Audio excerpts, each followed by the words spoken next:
Bem-vindos a mais um Café com Lima e hoje nós vamos falar sobre aparência, saúde, imagem, como isso tem relação com o trabalho.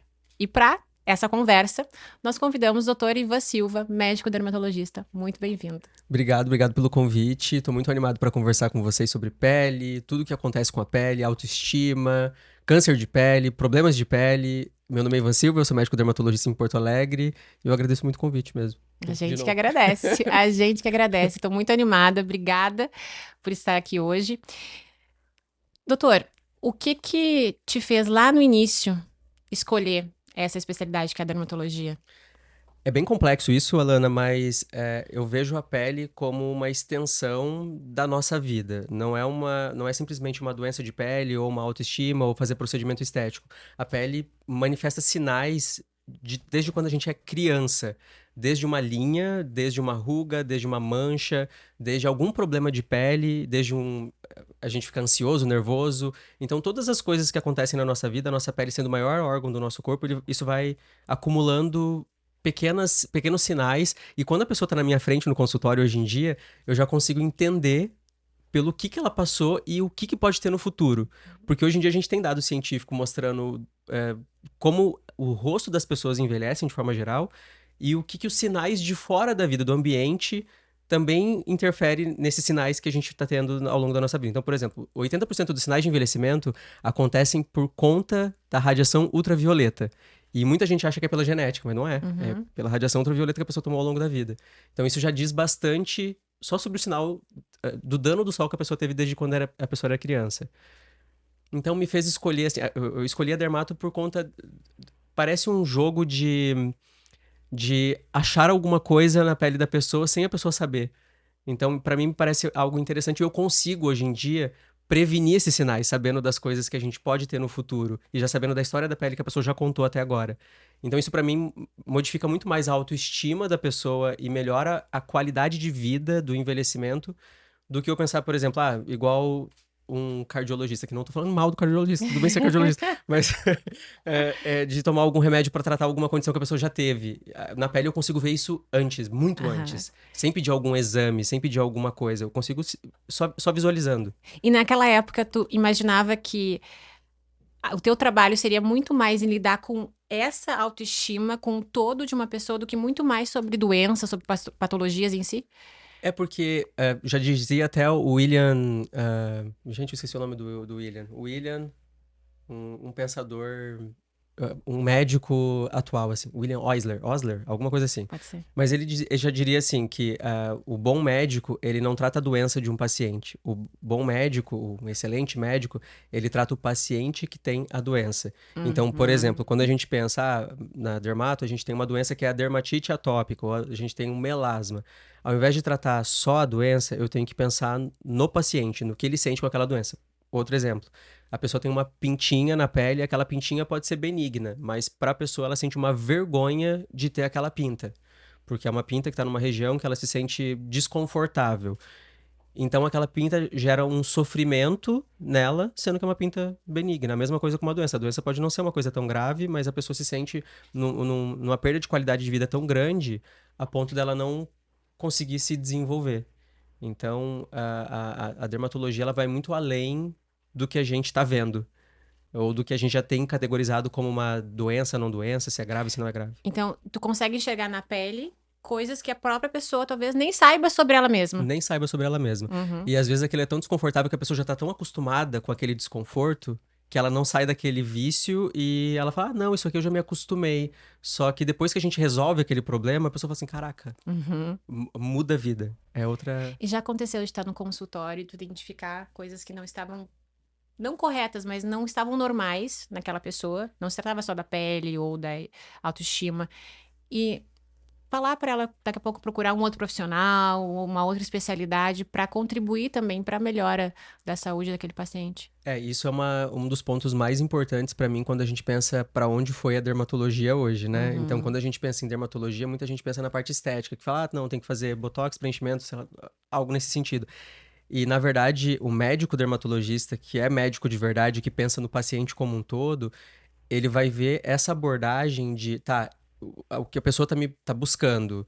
ela quer mudar alguma coisa nela mesma. Isso vai trazer algum benefício mesmo? Ou o que ela tá buscando é uma coisa irreal, a ponto de ser uma patologia, uma doença psicológica, mental, de que ela precisa realmente de ajuda com algum outro colega, inclusive da parte Uhum, mental, para uhum. ajudar ela nesse processo de construção da própria identidade dela? Porque a dermato, a gente vê, claro, hoje em dia, pela banalização dos procedimentos, a gente vê bastante gente modificando bastante coisas e às vezes aquilo é uma coisa irreal, porque tem muito filtro de Instagram, tem muita alteração de fotografia, então às vezes não é uma situação realística para aquela pessoa naquele momento. E aí a gente precisa de ter um auxílio de outro Sim. profissional junto, não só da parte psicológica, né, mas algum psiquiatra ou eventualmente até alguma outra, por exemplo, bucomaxilofacial, que às vezes a alteração é uma alteração óssea que a Óssea, pessoa não aham, consegue aham. ter algum benefício com procedimento estético, por exemplo. Sim, exatamente.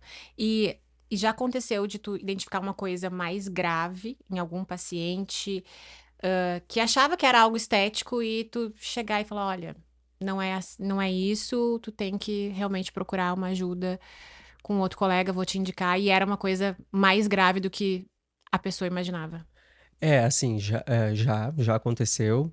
Não é tão comum hoje em dia, mas sim, já aconteceu de ter pacientes que chegam com alguma situação e que eu vendo, olha, às vezes a pessoa vem por uma questão até estética, fala assim, olha, Ivan, eu tenho essa alteração óssea que eu sou um pouco torta pra esse lado aqui, daí eu Aham. começo a examinar a pessoa e falo, olha, não é um procedimento que vai ajudar nisso. Eu preciso pedir um exame de imagem para identificar se tem alguma coisa acontecendo por debaixo, para aí sim a gente conseguir fazer algum tratamento. Então, já teve uma paciente que teve um osteoma ósseo na parte lateral da mandíbula e, na verdade, era uma alteração óssea da pessoa que estava produzindo um osso naquele canto e no outro não tinha. Então, ela precisou fazer uma cirurgia para corrigir aquilo e era um câncer ósseo depois, no final das contas, quando Hum. descobriu. Então, acaba tendo outras implicações que não só é, também psicológicas, mentais, enfim, tem alterações físicas de saúde também, né, que podem acontecer.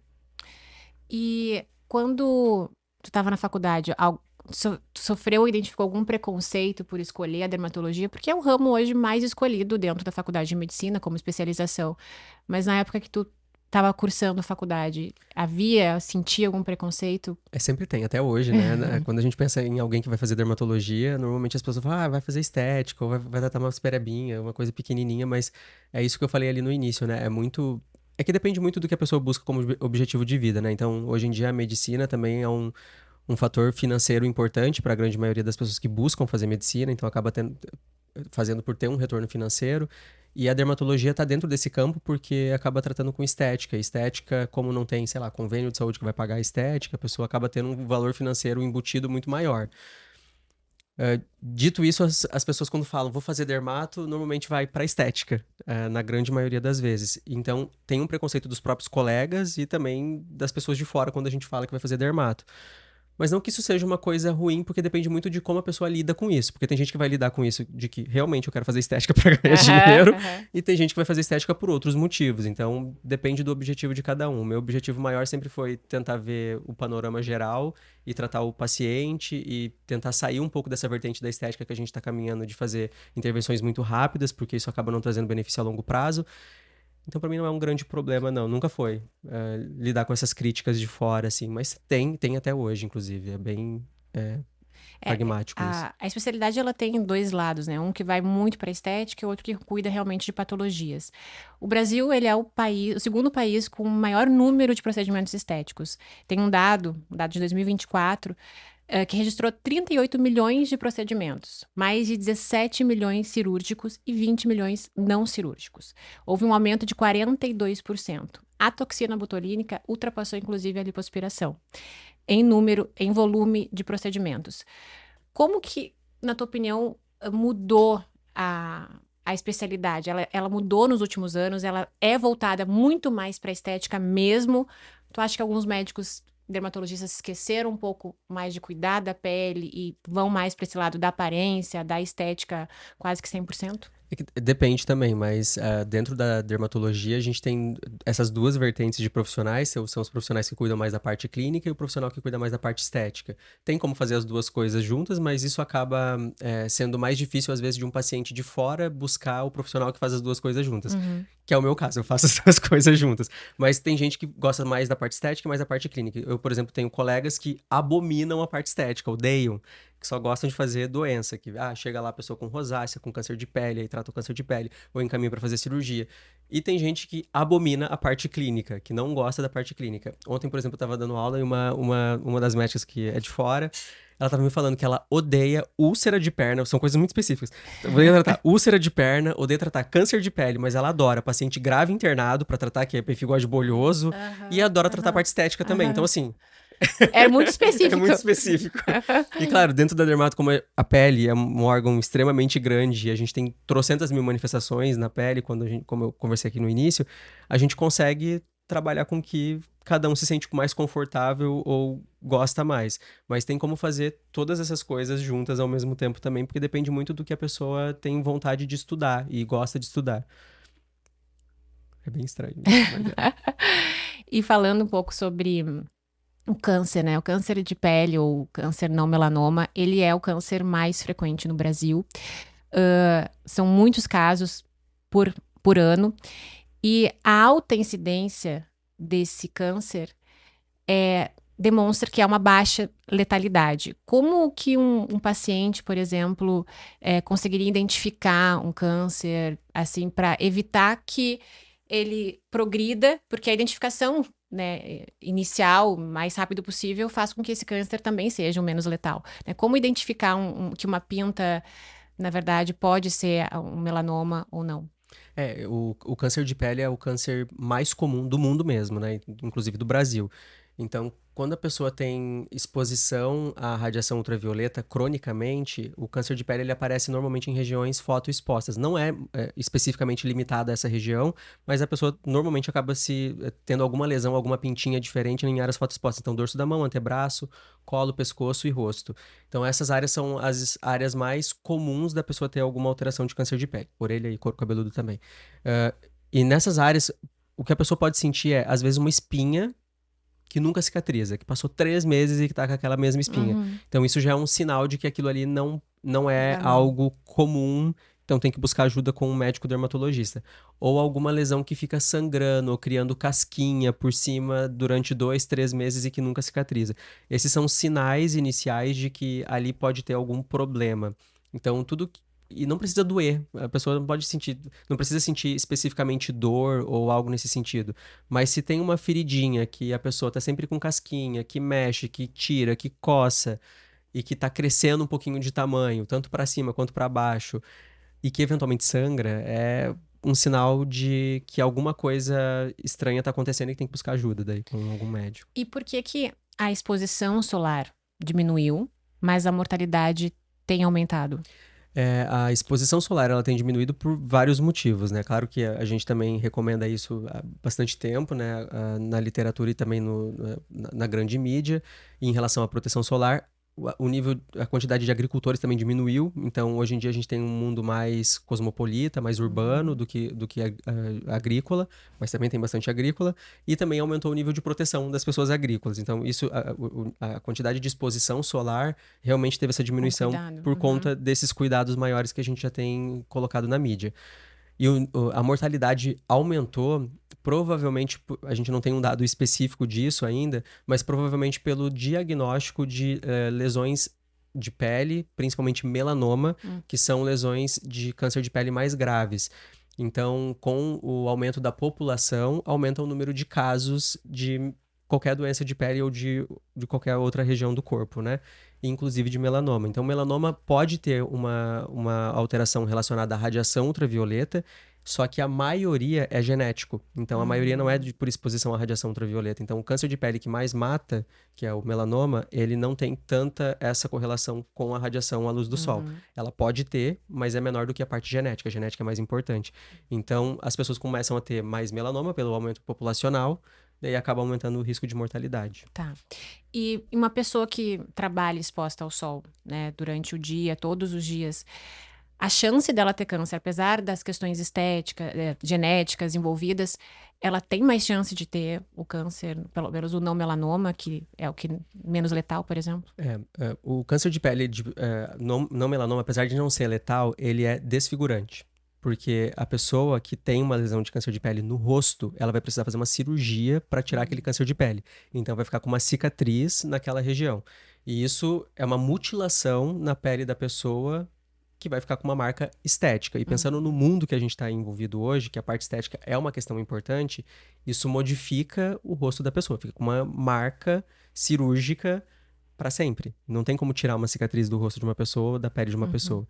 Então, sim, o risco de ter câncer de pele e não melanoma para exposição ocupacional, principalmente em quem trabalha na rua, por exemplo, dirigindo, não só do agrícola, né? Então, tem a parte rural, que a pessoa fica exposta quase o dia todo lá por atividades rurais, implícita diretamente ao sol, mas tem outras atividades que a pessoa não se dá conta que ela se expõe também, não tão grandemente quanto a pessoa que está lá diretamente no sol, mas de uma forma indireta. Então, pessoas que trabalham com carro durante o dia, indo de um lugar para o outro, ou dirigindo em estrada, essa pessoa está exposta à radiação ultravioleta, porque o vidro do carro ela pode proteger contra a radiação chamada UVB, mas ainda passa a radiação UVA.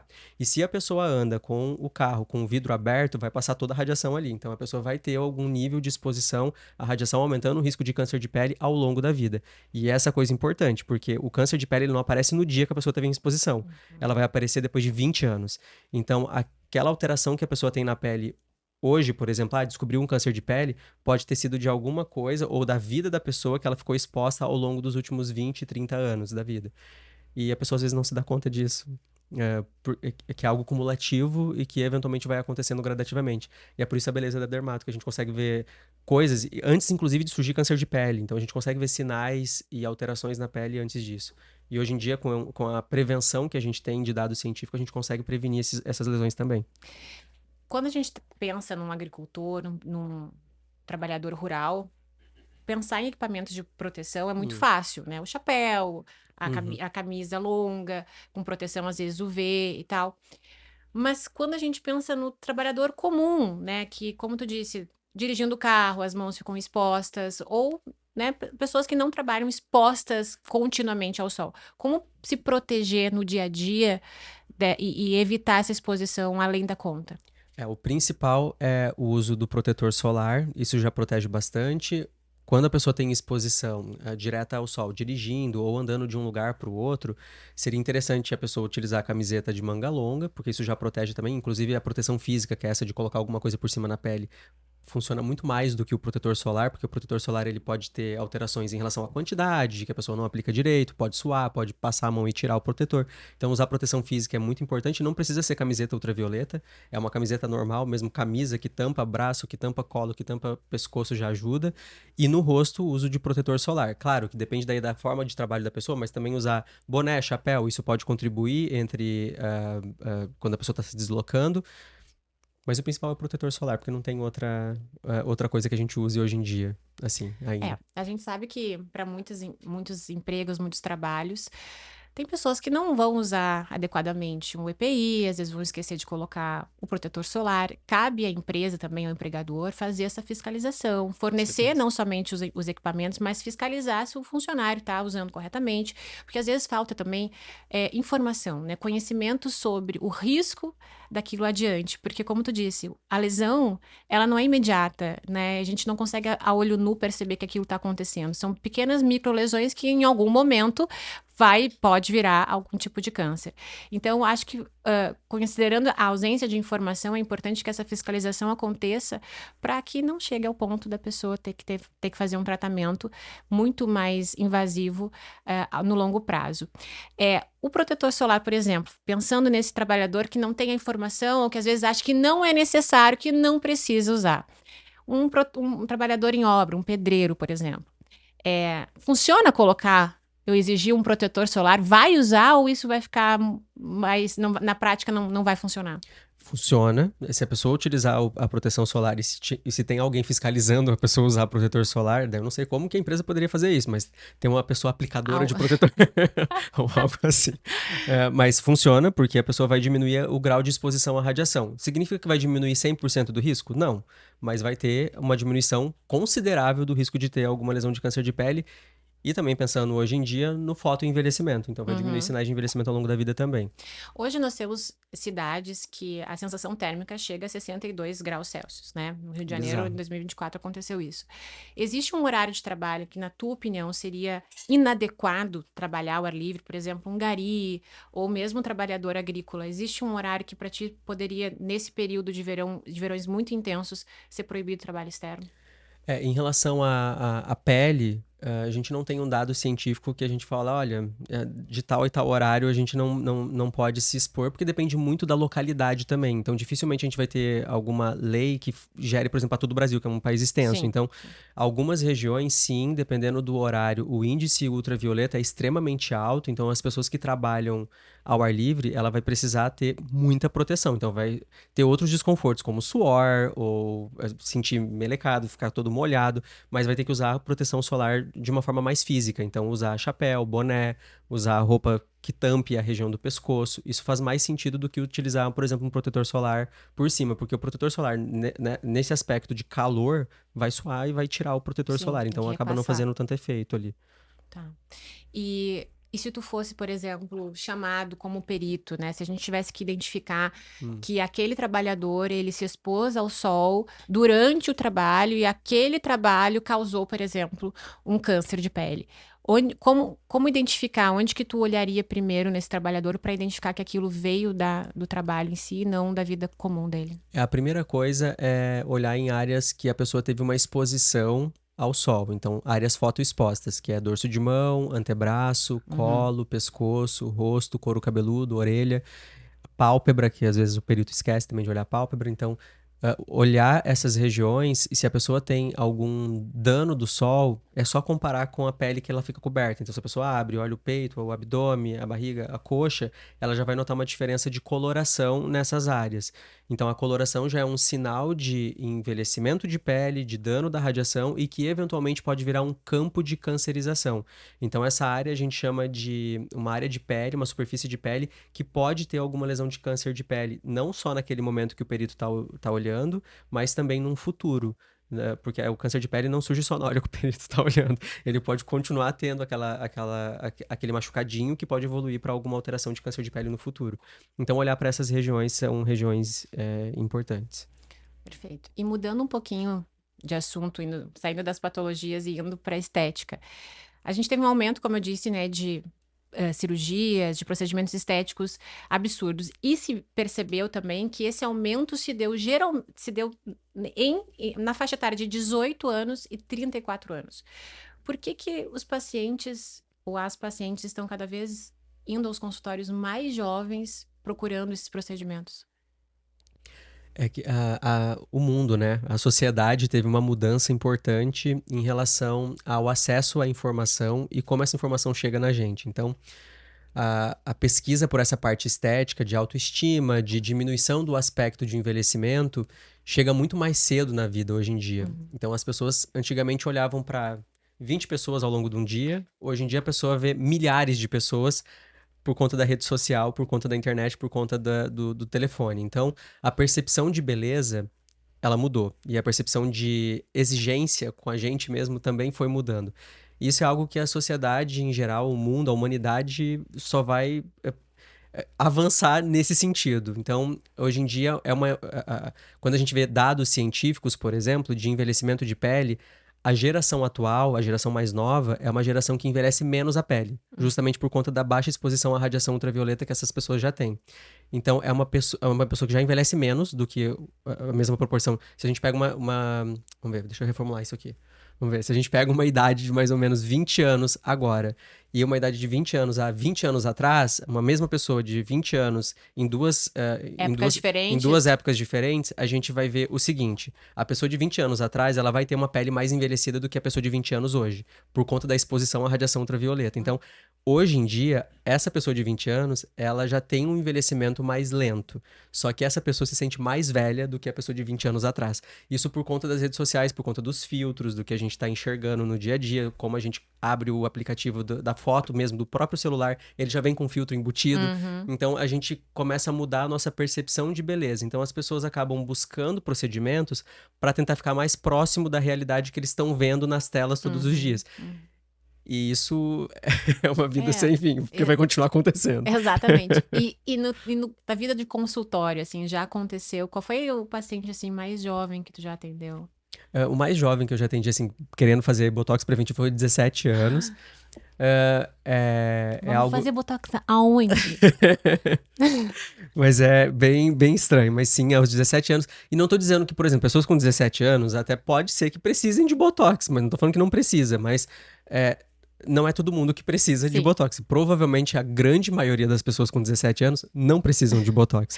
Mas existe o botox preventivo, que dizem que a partir dos 22 anos já é importante começar a fazer isso. Existe isso? Existe esse dado ou é Não, para vender? dado científico não existe. É um termo de marketing, botox preventivo, Tá. então as pessoas usam isso para vender botox, basicamente. E isso é, claro, impulsionado pela indústria farmacêutica, né? Então a indústria acaba falando que isso existe, daí a pessoa que vende o botox, principalmente não médico, médico também, hoje em dia, então acaba colocando isso como uma venda para ganhar um pouco mais de dinheiro, mas botox preventivo não tem termo científico para isso. O que as pessoas usam como gatilho para fazer botox preventivo é basicamente o seguinte: eu vejo vários videozinhos disso de profissionais fazendo isso. Basicamente, eles pegam uma folha de papel, aí Aham. eles amassam a folha, aí fica com a folha toda engruvinhada. E fala assim: olha, se você não fizer botox, é assim que acontece com a tua pele, de tanto mexer e Faz fica um marcado. drama, assim, Só que nesse daí. nível. Faz esse drama, assim, essa comparação pra pessoa, para ficar mais fácil da pessoa entender. Mas não é isso que acontece na nossa pele. A pele, quando ela não se desvinca, é porque a pele da pessoa perdeu colágeno e elastina, teve alguma alteração da radiação ultravioleta que deixou a pele mais envelhecida. Não é por conta do movimento em si que a pele vai ficar marcada. E muita gente acha que eu travando o movimento, a pele não vai ficar marcada. Até pode ajudar momentaneamente, ou seja, quando a pessoa aplica, o botox ele faz uma paralisação do músculo, evita que movimenta momentaneamente, mas depois vai movimentar de novo. Aí vai voltar a criar a linha ali, mas não por conta do botox. O botox não tá prevenindo nada. Por conta do envelhecimento da pessoa, que essa é uma coisa que a pessoa deixa de tratar quando faz o botox. Então a pessoa, ao invés de cuidar da pele como deveria cuidar, ela tá jogando o depósito de esperança num procedimento momentâneo, que não Sim. funciona a longo O prazo. Botox, ele precisa de outros tratamentos para funcionar e mais multifatorial do que somente Do a que só uma utilização do, aplicação. do Botox.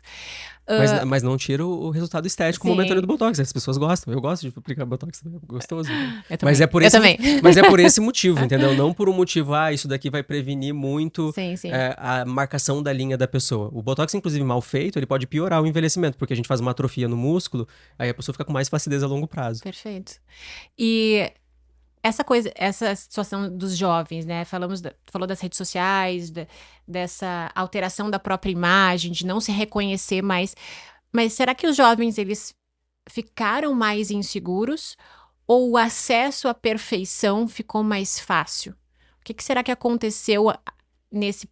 Que hoje em dia, realmente, principalmente as meninas, né? Uhum. Essa coisa do autocuidado, da utilização de filtro no Instagram, essa distrofia, assim, essa auto. ah, esse não cuidado da autoimagem mudou muito. O que tu acha que aconteceu? Mudou. Na parte da medicina, assim, a gente chama isso de dismorfismo corporal, né? Então a pessoa se vê de uma forma que é totalmente diferente da realidade e a pessoa cria uma expectativa que ela tem que ficar com uma outra realidade que ela não consegue ficar, porque a percepção da internet é uma percepção diferente da realidade e é diferente do que a gente consegue alcançar no consultório. Então, as pessoas, tanto jovens quanto pessoas mais velhas também, elas acabam criando, às vezes, uma noia de que ela precisa sempre ficar perfeita numa área para modificar aquela coisinha específica para ficar bonita. E aí, quando ela modifica aquela coisa, ela cria uma outra noia em outra coisa que nunca tá perfeito.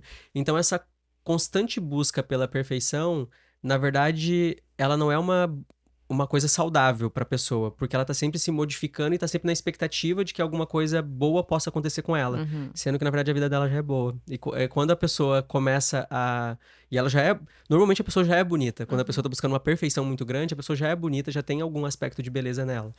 E se a pessoa fica buscando sempre em constante insatisfação, isso muda também, inclusive, na vida da pessoa profissional, uhum. pessoal, porque ela vira uma pessoa sempre inconstante na vida, porque ela sempre está buscando por alguma coisa que não existe.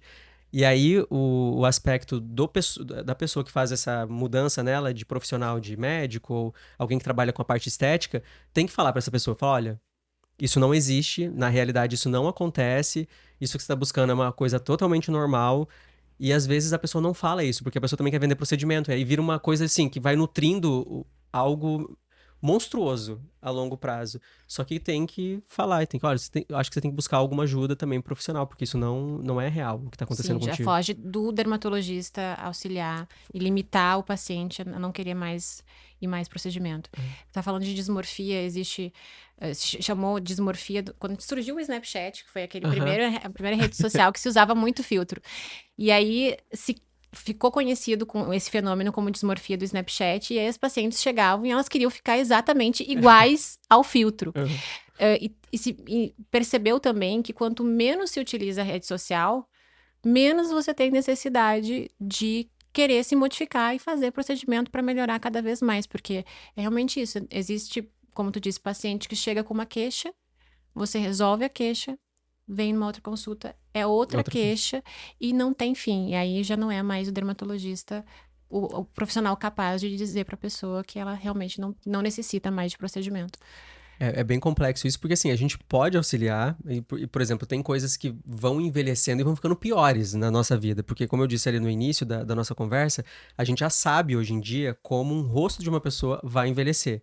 Então tem sinais de pele que vão piorando e que realmente o envelhecimento ele vai dando mais marcas na pele da pessoa por conta do processo de envelhecimento.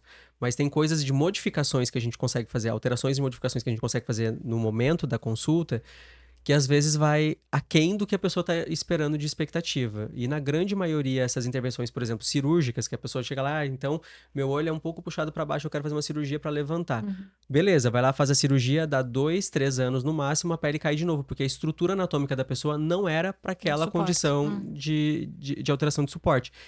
E quem que vai falar isso pra pessoa? O cirurgião que quer fazer cirurgia nela, a pessoa que tá com vontade de fazer isso, o médico, psicólogo, psiquiatra, o dermatologista, quem que vai falar isso pra pessoa? Eu acho que tem que ter uma relação saudável de conversa com a pessoa, de falar, olha, isso daqui é a realidade que a gente consegue alcançar, essa é a realidade que a gente não consegue alcançar.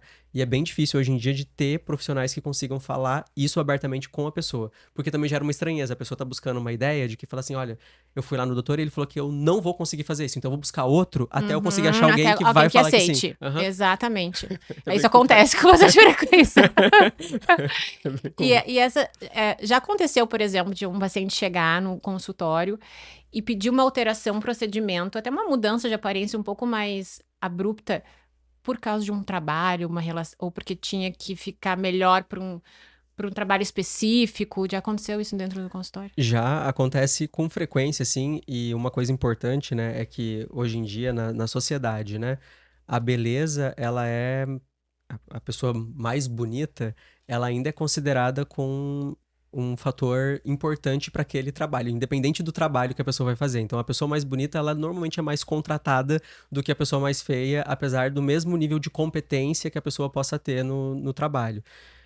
E a pessoa goste disso ou não, a gente que está ouvindo isso aqui, goste disso ou não, é assim que funciona a sociedade É um hoje em fato. dia e é uma coisa implícita na sociedade. E por mais que a pessoa que contrate essa pessoa fala assim, não, eu não vou contratar ela pela beleza, a pessoa não vai contratar, às vezes, ela pelo jeito que a pessoa é. E se a pessoa é mais bonita, normalmente é mais autoconfiante, então ela acaba se Uhum. Domina o domina o ambiente, ambiente, é começa a conversar charmosa. melhor. Então, Aham. assim, tudo vai implicando num Uhum. aumento a pessoa fica mais apta para aquele trabalho, né? Uhum. Então acontece bastante da pessoa vir pro consultório às vezes porque ou passou um tempo sem fazer tratamento nenhum e um dia a pessoa se olha de frente e fala: "Meu Deus, preciso fazer algo", ou porque às vezes saiu de um trabalho e vai para outro trabalho e tá procurando outro trabalho e a pessoa se sente que realmente ela precisa ficar mais na própria pele, mais consciente com a própria pele, para ela conseguir desenvolver melhor aquele trabalho. E isso é algo bem importante mesmo, que se a pessoa acha que isso vai melhorar a vida dela Uhum. para bem, inclusive socialmente falando para o trabalho ou para relacionamento íntimo, enfim, pessoal, vale muito a pena, porque hoje em dia a gente consegue com tratamentos estéticos pequenos ou até grandes cirúrgicos fazer esse movimento para a vida da pessoa ficar bem melhor, inclusive. E mulheres mais bonitas ou com uma aparência melhor são mais contratadas. E homens mais bonitos recebem mais. É, exato. E A pessoa gosta disso ou não, é não, faz verdade, é parte, é uma um verdade, é fato, uma né? verdade. É um fato. E só que, na tua opinião, a cobrança estética não é maior pra mulher do que pro homem? Ah, com certeza, com certeza. Até pelo mundo, claro, né, que foi desenvolvido, assim, sobre a parte da masculinidade, mas a própria mulher, ela acaba se cobrando mais também por uma questão antiga, né, da mulher se maquiar, de gostar de passar algum produto no rosto, de ficar com as bochechas mais rosadas. Então, isso vem de muito tempo na nossa humanidade, né? E o homem já não. O homem, ele foi perdendo isso. Antigamente, eles tinham aqueles cabelos, na antiguidade, que usavam aqueles cabelos compridos. O homem já tem uma coisa mais com o corpo, desde lá da Grécia Antiga, de ter Uhum. mais desenvoltura de músculo. Já na mulher ficou mais uma parte cosmética por detrás. Então, a beleza na mulher é algo na humanidade antiga e também a gente não consegue tirar isso. Então, provavelmente é algo que, com a evolução do mundo, o que vai acontecer é que os homens também vão começar a migrar um pouco mais para a beleza da parte do rosto, que é o que tem acontecido atualmente. Mas não que isso vá se perder, que os dois vão parar de fazer isso. É só que vai mudar um pouco essa parte da percepção ao longo dos próximos anos, provavelmente. Que a gente vai estar aqui ou não, eu não sei. Mas é algo que vai acontecer. E quando o homem chega no consultório, ele fala que ele quer melhorar a aparência ou ele muda de assunto, ele inventa outro motivo? Quando ele chega no consultório para fazer um procedimento, ele fala real ou não? Tem dois perfis de homens. Então, tem um perfil que já se conhece e que sabe que quer fazer algum procedimento para se manter melhor ao longo da vida. Alguns que já querem modificar alguma coisa. E outros que vão por outras coisas. Ele chega lá e fala assim: ah, eu vim aqui porque eu não tenho nada de rotina de pele. Daí a gente começa a conversar, a pessoa já tem vontade de fazer alguma coisa, mas Aham, estava ali aham. escondido.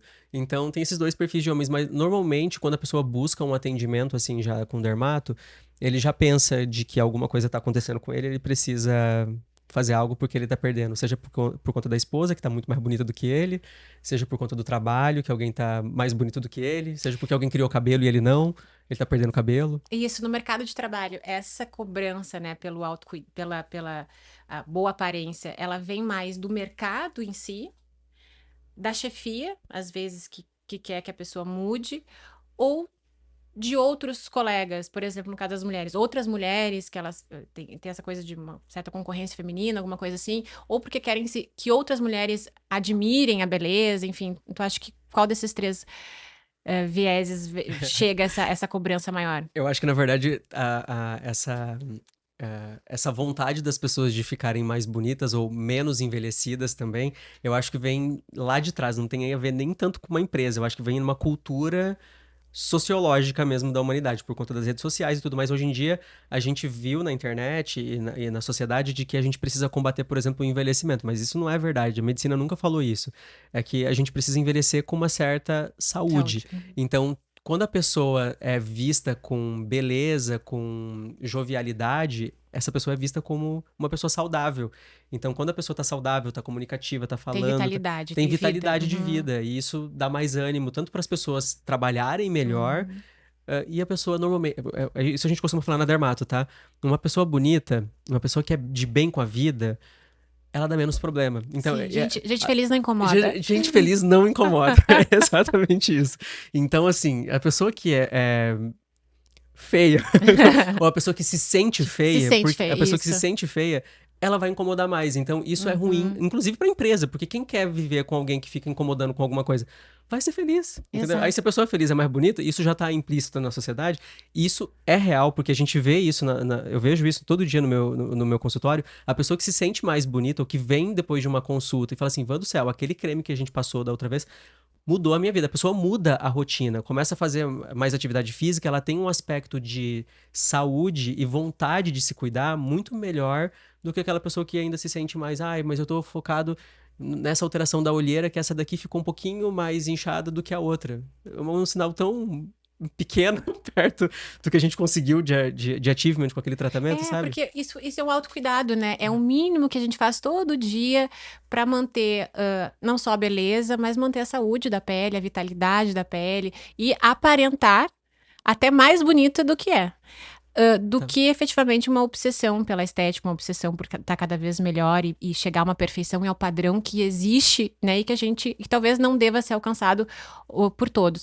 Agora, como diferenciar aquilo que é justificável, razoável a ser exigido por uma empresa, por um funcionário, e aquilo que beira a uma discriminação, né? Como a gente fazer essa diferenciação para que uma empresa não exija a mais do empregado. A gente já teve casos aqui no escritório, por exemplo, de um cliente nosso que tinha tatuagens, foi contratado tendo tatuagens nos braços, não eram tatuagens visíveis, com uma camisa de manga longa, solucionaria.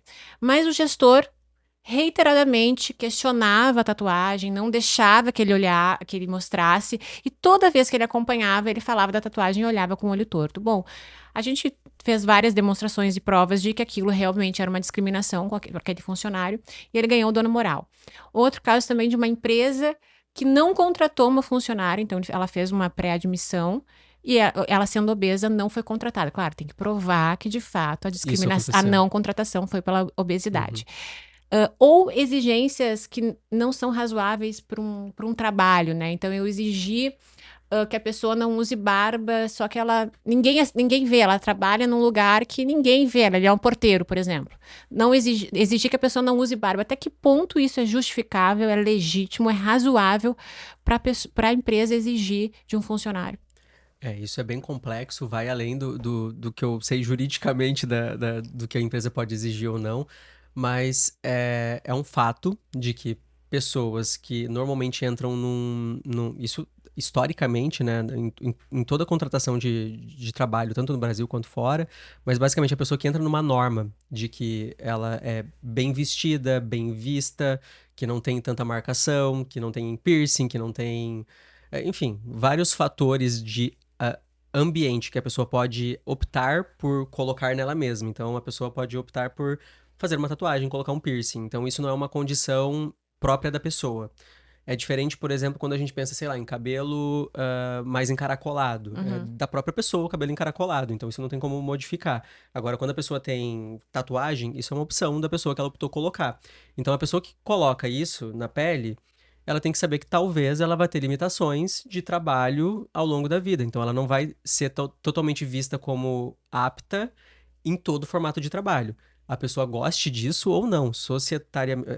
Sociologicamente falando, a gente tem algumas áreas que vão ser mais encaixadas para esse perfil, outras não. uhum, Agora, formatos anatômicos da pessoa, por exemplo, obesidade, fatores étnicos, se a pessoa é mais branca ou mais clara ou mais negra, então isso ou preta, isso não pode ser discutido, né, uhum. em relação à contratação. Agora, coisas de fora, isso é a empresa que vai decidir se é apto ou não para aquele formato de trabalho, Porque né? tem algumas situações, né, a tatuagem, o piercing, a barba, o cabelo, que talvez não entregue só a estética, né? Talvez já de cara traga uma questão de competência mesmo para aquela função, né? Porque quando a gente observa uma pessoa, a gente analisa a primeira coisa que a gente vê é É a pele, né? a E aí aparência. a gente meio que traduz a pessoa no primeiro olhar. Depois que a gente vai saber se a pessoa realmente é competente naquilo que ela faz, se ela realmente sabe do que está falando tecnicamente. Então, acho que manter uma aparência satisfatória. E não tanto em beleza, né? Porque a beleza ela é muito É bem subjetiva. subjetiva, Uhum. né? O tamanho do nariz, da boca, o formato do queixo, o cabelo. Mas estar bem, aparentemente, isso abre portas em qualquer empresa, em qualquer atividade, né? E isso da beleza subjetiva muda muito, né? A gente até tava conversando um pouco no início. Que uma pessoa, por exemplo, branca, loira, pode ser considerada bonita aqui no Brasil hoje, mas se ela for para o norte da Europa, ela vai ser considerada uma pessoa comum, porque ela todo mundo é loira, e branca. Então a pessoa que é morena é considerada bonita, uma pessoa latina é considerada bonita. A mesma coisa na Ásia. Se a pessoa tem o olhinho mais puxado lá, eles não gostam tanto que eles fazem a cirurgia de ocidentalização da pálpebra para ficar com o olho mais redondo, para ficar mais Uhum. parecido com o olho ocidental. Então o ocidental lá é considerado mais bonito. Então claro que essa percepção de beleza é muito subjetiva e muda conforme o ambiente que a pessoa está inserido e do que a pessoa está fazendo no dia a dia. Então, ter esse aspecto de uma beleza mais universal, que é um cuidado com a pele, uma pele mais saudável, bem cuidada, de não ter mancha, marca, de não ter tanta exposição à radiação. Isso a longo prazo vai fazer com que a pele da pessoa seja menos envelhecida ou com menos marcas, ou de que a pessoa tenha um bom cuidado consigo mesmo, do que aquela pessoa que não tem nada disso. Por mais que a pessoa seja um aspecto, meu Deus, eu sou um pouco mais envelhecido, tenho mais linha, mais marca, mas a minha pele tá com uma qualidade boa, já mostra que a pessoa tem algum cuidado consigo mesmo, né? Isso Uhum. acaba transparecendo no dia a dia, inclusive no trabalho, né?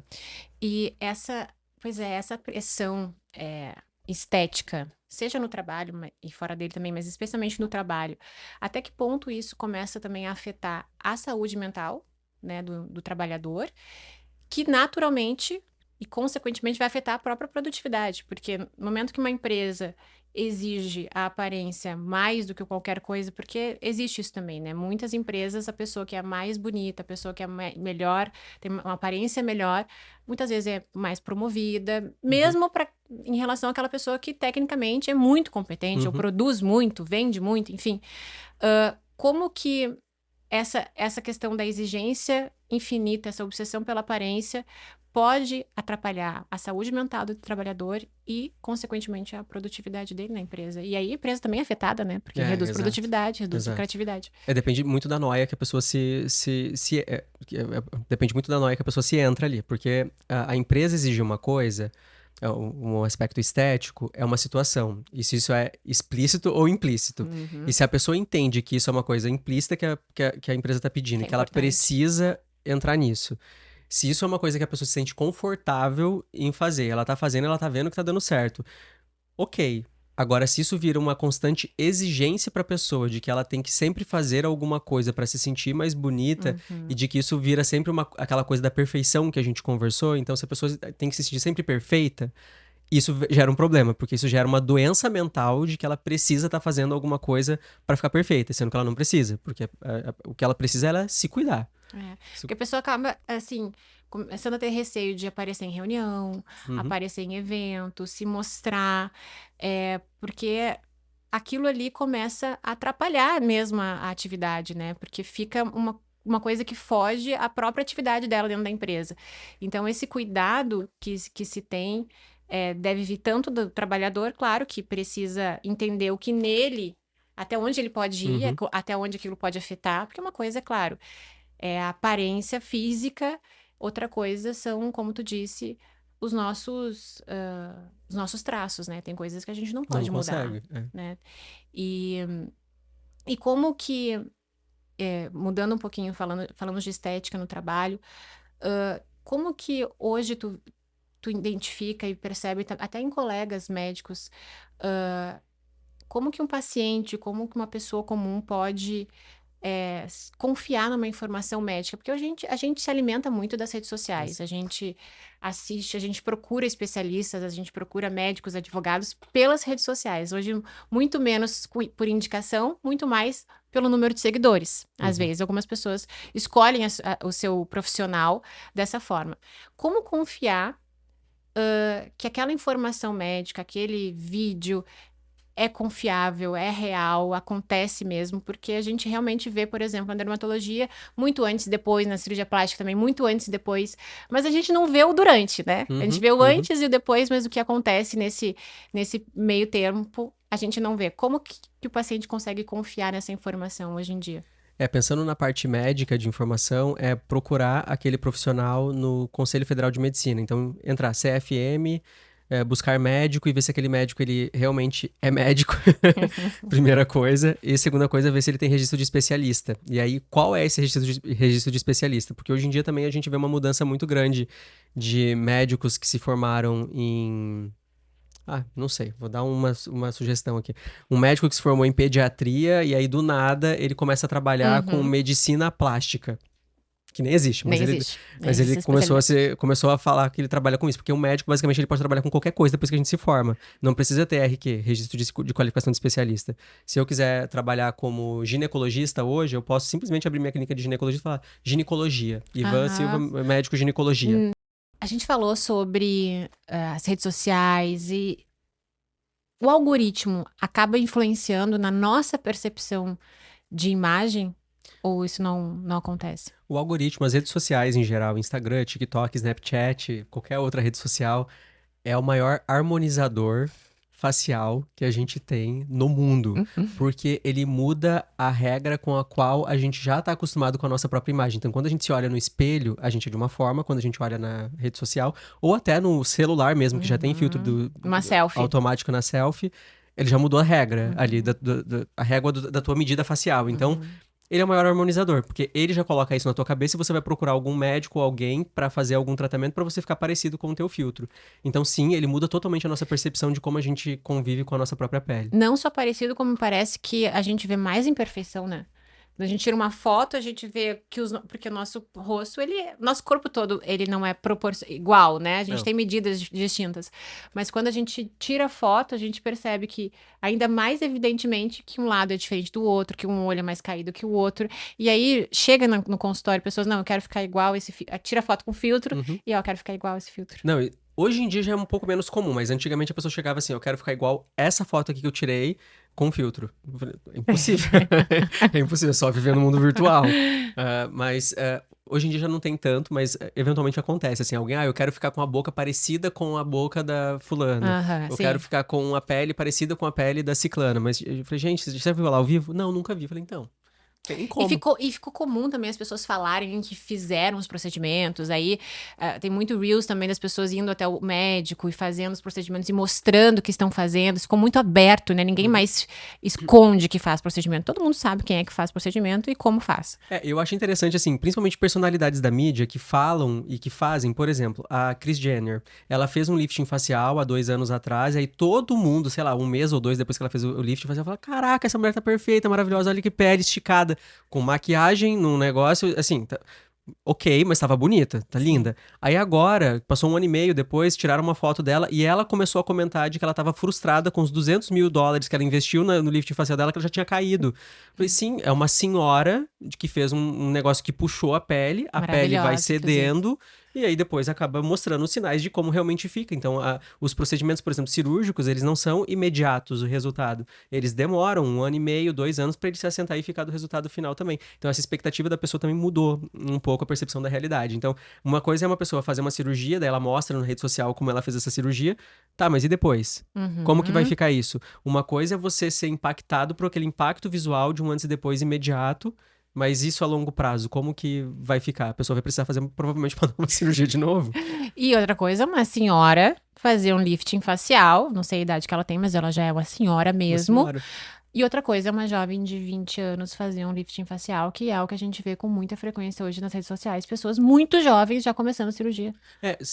O lifting facial em jovens, ele é indicado, por exemplo, se a pessoa tem um incômodo estético muito grande, porque a pálpebra tem um excesso de pele na pálpebra, beleza, a pessoa vai lá e faz uma cirurgia para tirar o excesso de pele e para reposicionar um pouco a sobrancelha. E se a pessoa gosta disso, ok. Agora, se a pessoa tem uma ideia de prevenção de flacidez de pele, de não ter essa flacidez de pele, isso não vai adiantar, porque a pessoa vai fazer uma cirurgia, vai esticar a pele, aí o movimento do rosto vai continuar acontecendo, o próprio decaimento da pele do rosto, de estrutura de ligamento, vai continuar caindo, aí a pessoa vai fazer um novo lifting depois. É, Então, mas a justificativa é, eu vou fazer agora pra não precisar fazer depois. não, isso não vai acontecer. A pessoa vai fazer agora e depois vai fazer depois de novo. Tenho certeza, só esperar. O tempo dirá. Depois grave isso aqui, depois comenta pra você ver. Me Espera cobrem, 10 me anos isso aqui. cobrem.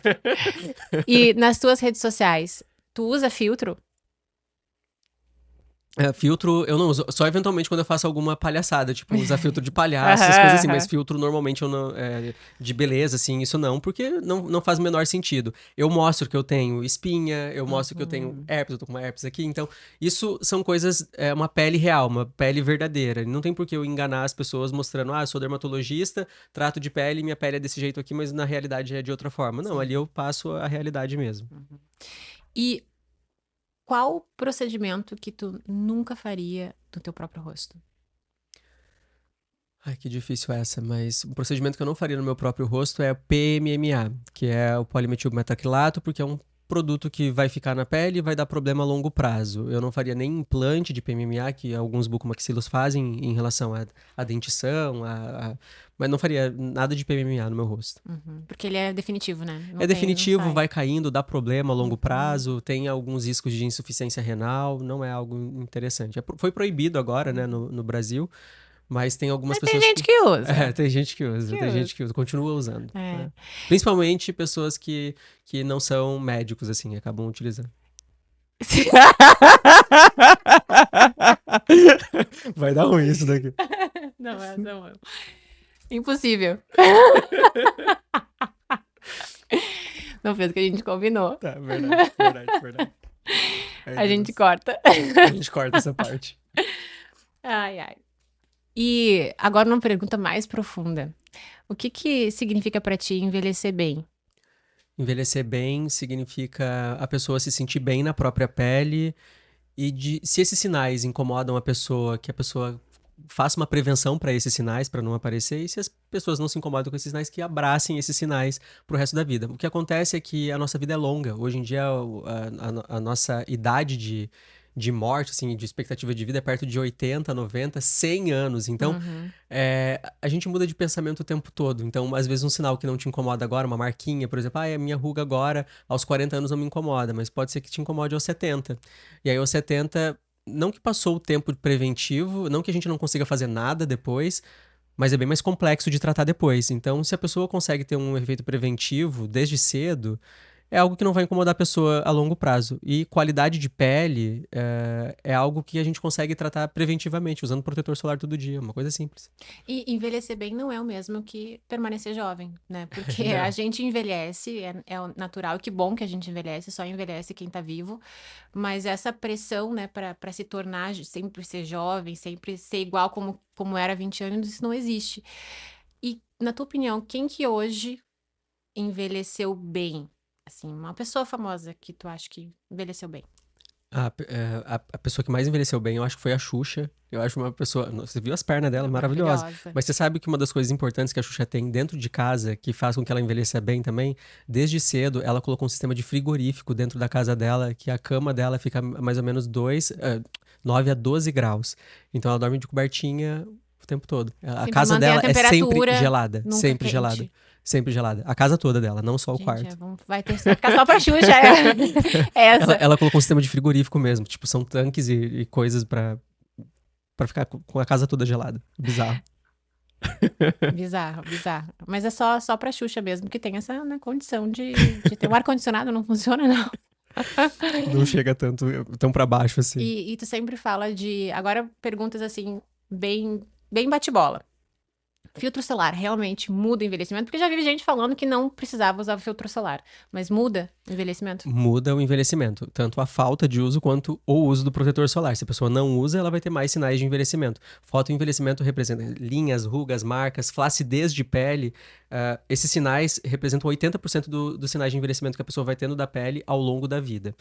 Se a pessoa não usa protetor, então, vai ter mais esses sinais. Se a pessoa usa protetor, não vai ter esses sinais. É Uhum. basicamente isso. E É bem existe. simples isso. A gente já definido categoricamente na literatura médica. Sim, Não não tem tem como escapar. conversa. Não.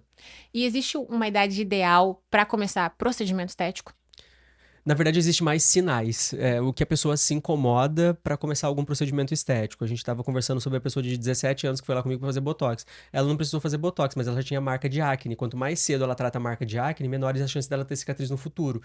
Então, assim, depende do que a gente está vendo em relação a envelhecimento de pele. Então, tem coisas que evoluem para pior ao longo do tempo. Se a pessoa tem cicatriz de acne, ou tem uma flacidez de pele, ou uma simetria, se a pessoa demora muito tempo para começar a fazer algum tratamento preventivo sobre isso, esses sinais vão ficando mais intensos com o passar dos anos. Então, sim, é mais o que a gente está vendo do que a idade propriamente dita. Uhum.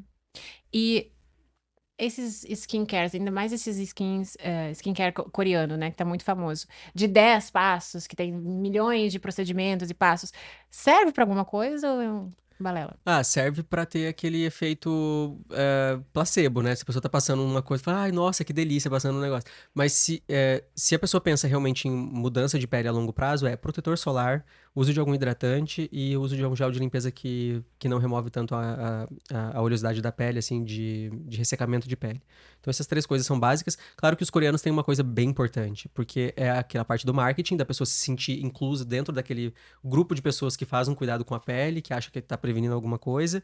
E a segunda coisa é porque as embalagens são Tem a bonitinhas, experiência toda do tem a produto. experiência do produto, É do cheirosinho, cheirinho. aham. Então tem esse quesito, assim, que não que seja ruim, mas é uma vibe que a pessoa entra com uma expectativa, mas a realidade é outra, Sim, né? Não sim. vai mudar muita coisa a longo prazo, não.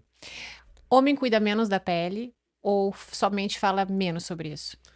Acho que as duas coisas. Ele fala menos e também cuida menos. E é difícil, às vezes, de ter de fazer o homem utilizar alguma coisa quando ele, claro, não se preocupa com isso, é bem mais complicado. E o segundo é que quando ele começa a se preocupar, começar com o básico, que é principalmente o uso do protetor solar. Eu tenho um paciente que é construtor, ele é muito querido, e ele chegou lá pra mim e falou assim: "Van, eu tô incomodado com bigode chinês." E ele assim, roots, nunca usou nada. Falei, mas eu tô me preocupado com o bigode chinês. Falei, tá, vamos começar um tratamento. E eu falei, usa protetor. Daí ele começou a usar o protetor. E agora, depois de 3 anos acompanhando, ele usa protetor solar todo dia. Ele chega e fala assim, Maravilhoso. Van, eu tô usando. A minha namorada não queria que eu usasse, eu usei protetor solar. Eu falei, é isso aí. É o básico, que faz parte, faz bem, é o mínimo necessário, né? E é fácil, o protetor solar passa no início do dia e pelo menos uma vez por dia, né, passa. Na verdade, o correto são dois. Três? Depende do grau de exposição que a pessoa tem de radiação ao longo do Mas no dia. dia a dia comum, Uma vez trabalho de tá bom. escritório, uma vez tá Não, bom. uma vez tá de bom tamanho.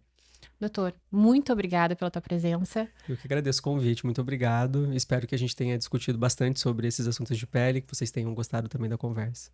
Muito obrigada. Obrigadão. Obrigado pelo convite. Existe uma certa banalização dos procedimentos estéticos de um modo geral, mas existe algum procedimento que virou commodity, mas não deveria ser? O procedimento que mais virou commodity na medicina foi, na verdade, a consulta e o diagnóstico.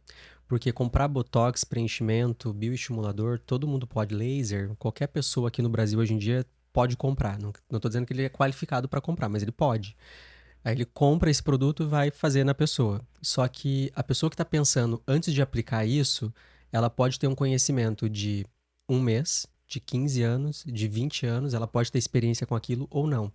Então, o commodity virou o diagnóstico e muita gente pormenoriza esse diagnóstico. Manda uma foto, por exemplo, lá no consultório e fala assim: quanto que o doutor cobra para fazer 5 ml de ácido hialurônico? Sendo que eu nem diagnostiquei a pessoa, nem sei se ela precisa de 5 ml de ácido hialurônico. Então, essa pessoa está cobrando preço do que está cobrando um diagnóstico bem feito e com um tratamento bem feito. Esse é o grande commodity do mundo da estética. E falando sobre valor, né? A concorrência por preço torna isso mais perigoso, né, para o paciente. Sim, é bem mais perigoso, porque ele vai buscar profissionais que tenham preço, não qualidade e nem formação. E aí a pessoa vai cair numa clínica que eventualmente não tenha nem alvará e a pessoa não seja nem um especialista sobre aquele assunto para fazer aquele procedimento.